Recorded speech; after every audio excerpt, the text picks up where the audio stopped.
And as we always do when we're here at the Masters, we bring in the heavy hitters. Our good friend and two-time Players Champion and a PGA champion, as well as many other victories, Mr. Steve Elkington. Hey, pal, what's up? How you doing, Frank? Mate, it was a good day, but it's raining right now. I can't believe it. Yeah, it is. It is. Pull your mic up just a hair. There you go. Just put it up a hair. There you go. Just right there. There it is. There it is. There it is. That's good. There it is.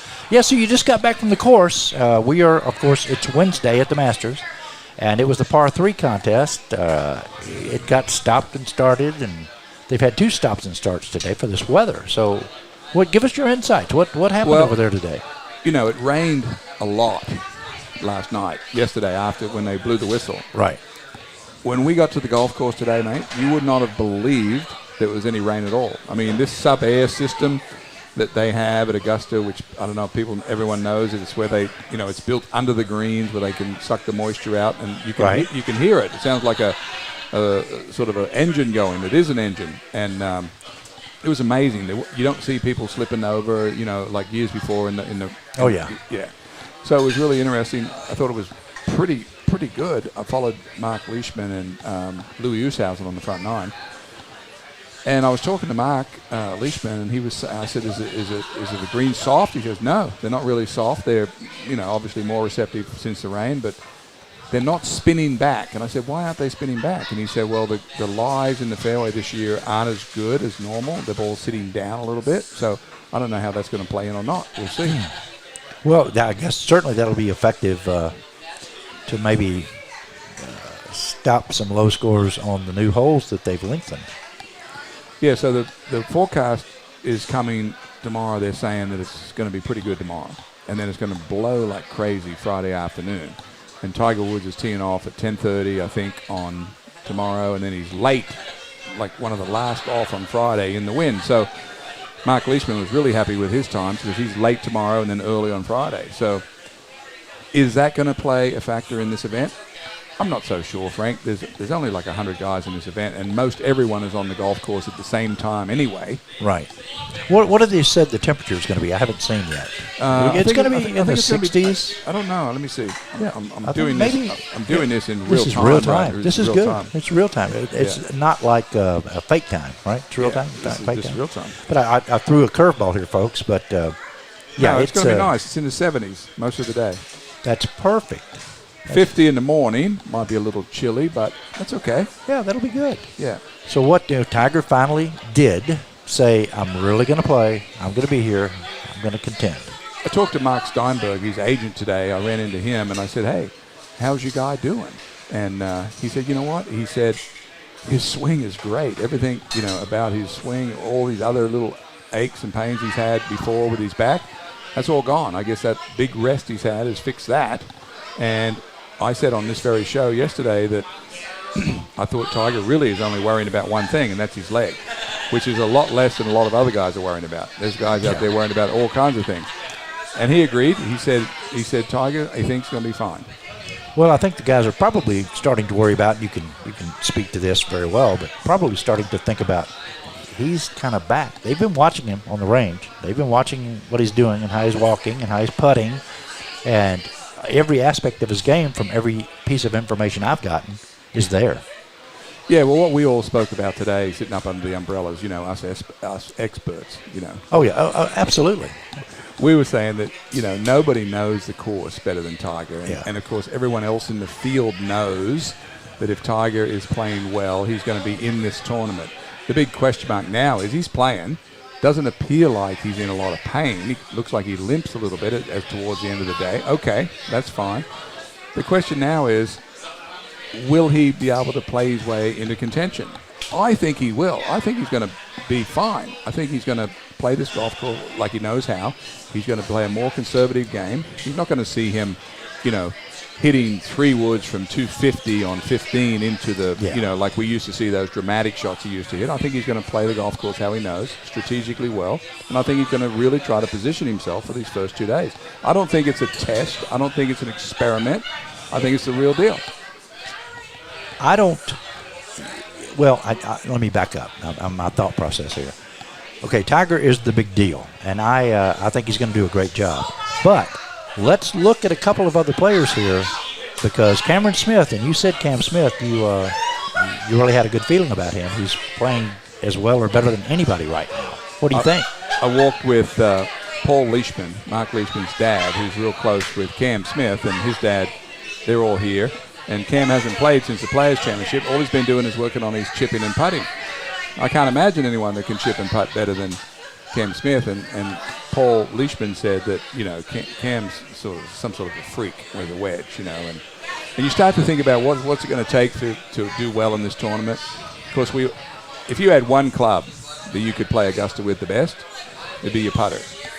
Oh, yeah, sure. You got Ballesteros, you've got Crenshaw, Larry Mize, Olafable, And you said yesterday that and I asked you how a rookie ever in the history of this event won it. And you said Fuzzy Zeller was probably one of the greatest putters that never got really credit for that. We gave him credit. I mean, the players did. Yeah, when Fuzzy putted the ball, his ball had a spin on it that was so tight. I've only ever seen it like Jackie Burke, my mentor, who's 99, the oldest Masters champion, won here in 56. Fuzzy had a real particular spin that he put on the ball. Just, when I say spin, top spin, really hugged the ground and just kept its line. But also Fuzzy had a local caddy, one of the caddies that caddied on this very course for 30 years. So that was a combo there you're not going to see anymore. We talked about Sam Burns, who is a rookie who's probably one of the best putters on tour. Will he be able to muster up enough reads? The thing about Augusta that throws you off is you're not going to see the putts in this practice. Doesn't matter how many times you try to, recreate it. You're not going to see it in practice. You're just not, and you don't know those reads. I mean, I remember when Jack Nicklaus won here, Frank, in 1986, and the famous putt on 17 when he held his hand up. His son Jackie said, I think this is going to stay left. And Jack Nicklaus said famously, no, it's going to work about an inch back to the right to Ray's Creek. About an inch. Remember that? Yeah, I do. I remember that. So how do you know that if you don't have a lot of experience? Yeah, this is going to be a great tournament. I cannot wait for us to get rolling, get this thing underway, and let's see what shakes out tomorrow afternoon. So from your stable of players, all your guys, who is there anybody who's really playing the best from the Secret Golf crew? Well, we have 4 playing. Jason Kokrak, I just saw him make a hole-in-one in the par 3. On the par 3, and he had his son pull it out, and I sent him a picture, and he just texted me. I said, I'm always taking pictures of you winning something, And he said it was it was a tremendous afternoon for him. I haven't actually got to see Jason, but he texted me and said he's playing great. Now, Leishman is superior putter. Superior. He's finished second. And when you say that, now for our listeners, in what sense is he a superior putter? Better than the rest of the guys. Okay, well that enough said. Yeah, okay. Better than the rest of the guys. And knows Shut up, Frank. And he's from Melbourne, Australia, which is where we have the fastest greens in the world.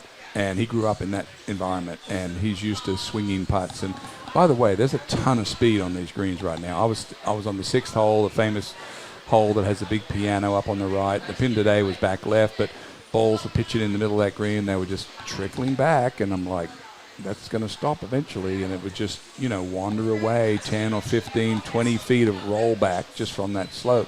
So I mentioned to the guys I was with, there's a lot of speed on these greens. And then I was talking to Mark Leishman as we were walking up number 9. I said, how quick are the greens? He goes, they're plenty. So they're already plenty. So that's good. Well, that's only going to get faster as the week goes on, and harder, I'm sure. They're going to drive those puppies out toward the weekend. I would think that the Masters Committee for tomorrow, after this rain, we'll probably see some pretty severe pins tomorrow, just because we'll get them up on the hills away from the flat spots. So it'll be tough to get the ball next to the hole when they're up on these little perches. I would think there would be that kind of strategy tomorrow from the committee. We don't want any low pins. We don't want any, footprints or whatever. We want to keep them up a little bit. Yeah, it's going to be a fun tournament. I don't know of any other tournament that's had this much excitement except the 2019 Masters. And so it's, with Tiger Woods with the famous win. And we talked about this yesterday. He could do this again. Yeah. My God. If he did, I don't know what more could he do if he did this. I did see Jack today. Did you? Walk by. He was moving pretty slow. He was with Barbara, and they like to stay right next to the clubhouse in some little single rooms. And I saw him walking through there, and it was nice to see him. I'm going to get up and go to the opening ceremony in the morning. I think I'm going to go see that. That would be well worth it. Yeah, absolutely. Yeah. I've done it three times. Can I ride in the trunk? Yeah. Just have me in the trunk and slip me in. But, you know, if you get caught, they shoot you. You know that, right? But remember where I'm from. I understand gunshots and how to dodge rifle fire. So, yeah, absolutely. That's going to be exciting tomorrow, too. Jack did not play, of course, in the par 3 today. Yeah. But it will be Jack, Gary Player, and the rookie, Tom Watson, that will do the ceremonial first shot for the Masters. I saw Watson hit a few shots on the par 3. Nothing much has changed there. He birdied the first 2 holes, I think, today. Yeah. Yeah, I saw that. I haven't seen what's happened with it. We've been sort of tied up here where our station is. And if you hear all this in the background, folks, this is Azalea House. And the people are coming off the course. So there's a big bar right beside us. They're thirsty. It's been a long walk. And Uncle Frank's pretty thirsty, too. And it's hilly out there. It is, and it's hot. Warmish. You know what? It's hot. Yeah. It's really hot out there today. Work up a thirst when you're out there, Frank. The moose is loose. That's Canadian. I'm sorry, but we can get the moose head. Steve Elkington, any parting thoughts before we turn it over to the very talented jukebox? I'm looking forward to this tournament, Frank. There's about a dozen players that are really in this event. You know, we know the names of all of them. Rory, Rahm, Morikawa, Cantlay, Cam Smith, Leishman. You know, there's a dozen of them. And who's going to be able to strategically position himself around this course early in the week that I don't have to catch up? When you have a lot of guys that have a lot of firepower, like the 12 or so guys we have today, it's hard to catch them once they get out the gate if they're up there. So Thursday's a very important day. We haven't seen or heard a whole lot from Jordan Spieth this week, nor have we seen or heard a lot from Scottie Scheffler this week. And, of course, there's been comments made this past week that Scottie Scheffler was the second coming of Jordan Spieth because of his personality and his style of play. I'm still, although Cam Smith, it's hard to bet against Cameron Smith, but I'm still leaning a little bit towards Scottie Scheffler only because it's coming from my heart and not my head. Yeah, me too. They're saying now that Jordan's the third best player in Dallas. That's what they're saying now, behind Scheffler and Will Zalatoris. I know, that's a tough pill to swallow. That's a tough handle. Yeah, that is a tough handle. I don't think Andy's going to like that either, so his wife. Anyway, Steve Elkington joining us. Folks, go to secretgolf.com and check out Steve's site and all of his players. It is a huge plethora of great information, great videos, and podcasts. And look for some new stuff coming from Steve and I. And Diane Knox, of course, who works with Steve Elkington on Secret Golf. Steve, thank you so much for stopping in. Oh, you're welcome, Frank. I think we should go to the bar, mate.